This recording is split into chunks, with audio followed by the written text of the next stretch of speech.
तो आज का हमारा टॉपिक है कोशिका के अंगों के बारे में पढ़ रहे थे।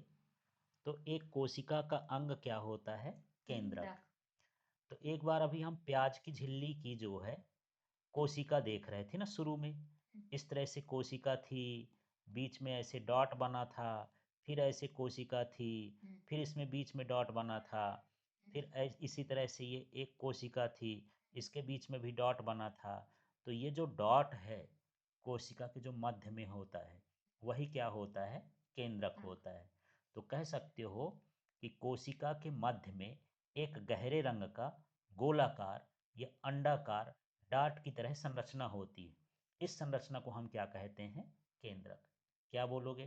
कोशिका के मध्य में एक गहरे रंग वाली गोलाकार या डॉट जैसी संरचना या होती है डॉट की तरह संरचना होती है जिसे केंद्रक कहते जिसे हैं। केंद्रक कहते हैं। अब केंद्रक में भी जो है ना, तो केंद्रक के चारों ओर दोहरे परत की एक झिल्ली होती है।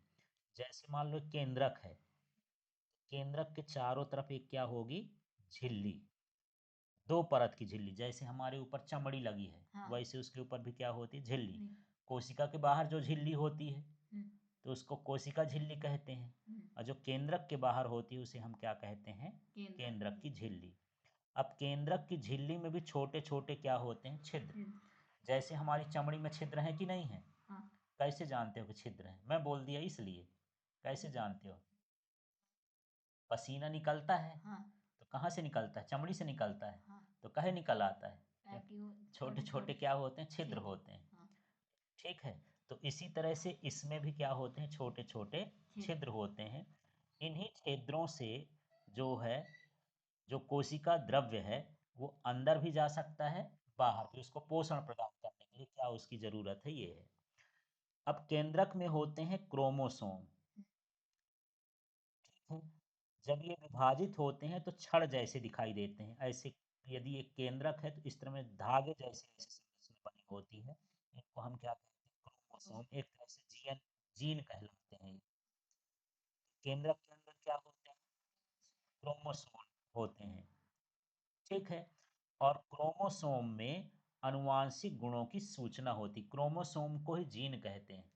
अब अनुवांशिक गुणों की सूचना का मतलब ये होता है कि जैसे हम इंसान हैं तो हमारे बच्चे भी इंसान ही होते हैं। तो वो गुण हमसे बच्चों में चले जाते हैं। बंदर की औलाद बंदर होती है।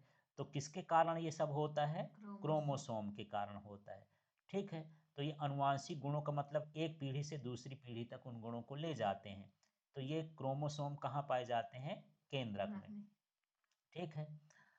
अब जैसे माता पिता में ये क्या होता है? डीएनए। डीएनए का फुल फॉर्म देखो। डी का मतलब हो गया डी डीऑक्स। ऑक्सी, है ना? डी ऑक्सी राइबो, ये डी का समझ लो। और एन का मतलब हो गया न्यूक्लिक न्यूक्लिक। अम्ल। तो डी ऑक्सी राइबो न्यूक्लिक अम्ल, ये डीएनए होता है। ठीक है। यही डीएनए जो है अगली संतति में जाते हैं, अगली पीढ़ी में जाते हैं।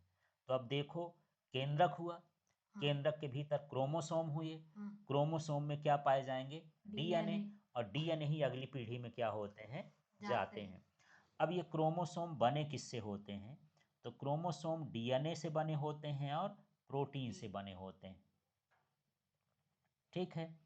अब डीएनए में ही अणु में कोशिका के निर्माण व संगठन की आवश्यक सूचनाएं होती हैं। माने कोशिका का हमको बनाना है, उसकी संरचना कैसी होगी, सारा कुछ डीएनए में ही रहता है। जैसे हमारा दिमाग रहता है कि हमारा शरीर किस तरह से काम करेगा तो दिमाग काम करता है, वैसे ही कोशिका के अंदर डीएनए भी क्या करता है? काम करता है। ठीक है। तो सारी सूचनाएं इसके अंदर होती है। अब डीएनए के क्रियात्मक खंड को हम क्या कहते हैं? जीन। जीन। तो डीएनए जैसे मान लो बहुत बड़ी संरचना होती है, ऐसे हेलिकल टाइप की इस तरह की संरचना होती है। कोई ऐसा जो भाग है ना, क्रियात्मक भाग है, उसको हम क्या कहेंगे? जीन। जीन। एक डीएनए में बहुत सारे जीन हो सकते हैं। ठीक। तो अब हम तीन चीजें जाने। पहले केंद्रक, केंद्रक के भीतर क्रोमोसोम, क्रोमोसोम के भीतर क्या कहलाया? डीएनए। और डीएनए के भीतर क्या कहलाया? जीन। जीन। ठीक है। तो कोशिका विभाजित नहीं हो रही, उसमें डीएनए क्रोमेटिन पदार्थ होता है। कौन सा पदार्थ डीएनए के अंदर क्या होता है? क्रोमेटिन। क्रोमेटिन होता है। क्रोमेटिन क्या होता है? एक धागे जैसे पदार्थ होता है ना? यह जाल के रूप में होता है। ठीक। जब कभी ये कोशिका विभाजित होती है तब क्रोमोसोम क्या हो जाता है? संगठित हो जाता है, इकट्ठा हो जाता है। अब देखो, जीवों में जो कोशिकीय जनन होता है, कोशिकीय जनन का मतलब एक कोशिका से दूसरी कोशिका बनती है, उसमें सबसे बड़ा रोल कौन करता है? केंद्रक करता है। ठीक है ना? एक अकेली कोशिका क्या होती है? विभाजित होकर के दो नई कोशिकाएं बनाती हैं, फिर कोशिका का विकास होता है, फिर वो बड़ी होती है, परिपक्वन होता है ना? उसके अंदर रासायनिक क्रिया होती है। ये सारा काम कौन करता है? केंद्रक करता है। कोशिका के अंदर कोशिका का विभाजन होना हो, कोशिका का विकास होना हो, कोशिका का परिपक्वन होना हो, और कोशिका में रासायनिक क्रिया होना हो, सारी चीज का निर्धारण कौन करता है? केंद्रक। तो यदि पूछ दे कि केंद्रक के कार्य क्या है, तो केंद्रक के कार्य क्या हो गया? कोशिका का क्या करना? विभाजन करना, कोशिका का विकास करना, कोशिका का परिपक्वन करना, है ना, और रासायनिक क्रियाओं को निर्देशित करना। साथ में जो गुण है, एक पीढ़ी से दूसरी पीढ़ी तक पहुंचाना, अनुवांशिक गुणों का भी ये काम करता है। ठीक है। अब कुछ जीवों में जैसे बैक्टीरिया है, इनमें जो केंद्रक होता है बहुत कम स्पष्ट होता है ना? इसके केंद्रक के भीतर झिल्ली ही नहीं होती, केंद्रक के चारों ओर झिल्ली नहीं होती है ना? अस्पष्ट केंद्रक क्षेत्र में केवल क्रोमेटिन पदार्थ होता है। क्रोमेटिन पदार्थ माने जो इसमें धागे जैसे ऐसा नहीं पाया जाता, उसको हम क्या बोलते हैं? क्रोमेटिन। तो ऐसे जीव में कोशिकाओं की केंद्रक झिल्ली नहीं होती है, उनको बोलते हैं प्रोकैरियोटिक।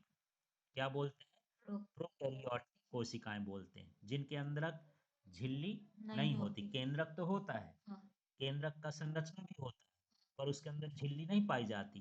तो ऐसी कोशिकाओं को हम क्या बोलते हैं? प्रोकैरियोटिक।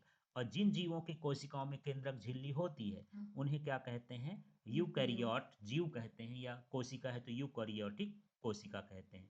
तो यूकैरियोटिक कोशिका जो होती है वो ज्यादा विकसित मानी जाती है प्रोकैरियोटिक से, है ना? अब देखो, इसमें जो प्रोकैरियोटिक कोशिका होती है, माने प्रारंभिक कोशिका, शुरू शुरू में जो कोशिका बनी होती है, इसके भीतर अधिकांश अंगक नहीं होते, अंग ही नहीं होते, कुछ कम होते हैं। ठीक है। जबकि यूकैरियोटिक कोशिकाओं में सारे अंग उसमें होते हैं, और ऐसे अंगकों में अनेक कार्य कोशिका द्रव्य के अंदर असंगठित भागों द्वारा ही क्या होता है? किए जाते हैं। ठीक। जैसे यहाँ पर देखते हैं कि एक प्रकाश संश्लेषी बैक्टीरिया में क्लोरोफिल झिल्लीदार पुटिका के साथ होता है, जबकि यूकैरियोटिक कोशिका में क्लोरोफिल प्लास्टिड में होता है। ठीक है। तो यहाँ पर देख लो, यदि कोई बैक्टीरिया है, फोटोबैक्टीरिया, तो फोटोबैक्टीरिया में जो क्लोरोफिल होता है वो किस में रहेगा? झिल्लीदार पुटिका में। ये प्रोकैरियोटिक कोशिका है। और जो यूकैरियोटिक कोशिका होती है, उसमें जो क्लोरोफिल पाया जाता है वो कहाँ पर पाया जाता है? प्लास्टिड में पाया जाता है। तो इस तरह से प्रोकैरियोटिक और यूकैरियोटिक कोशिका में हम अंतर भी कर सकते हैं। ठीक है। यहाँ पर देख लेते हैं कि ये प्रोकैरियोटिक कोशिका है, एक बैक्टीरिया की कोशिका है। तो इसमें ये कोशिका काय हो गया, बीच में इस तरह से कोई आकार बना है। ठीक है। बाहर क्या हो गई? कोशिका भित्ति हो गई। फिर इसके बाद ये प्लाज्मा झिल्ली, ये पौधे की है ना, और इसके अंदर क्या है? राइबोसोम। और ये जो धागे जैसे थोड़ी बहुत यहाँ पर ये दिखेगा, ये क्या कहलाएगा? क्रोमेटिन कहलाएगा, है ना? माने पूरा विकसित अंग इसमें नहीं है, तो हम इसको क्या बोलेंगे? प्रोकैरियोटिक कोशिका कहेंगे।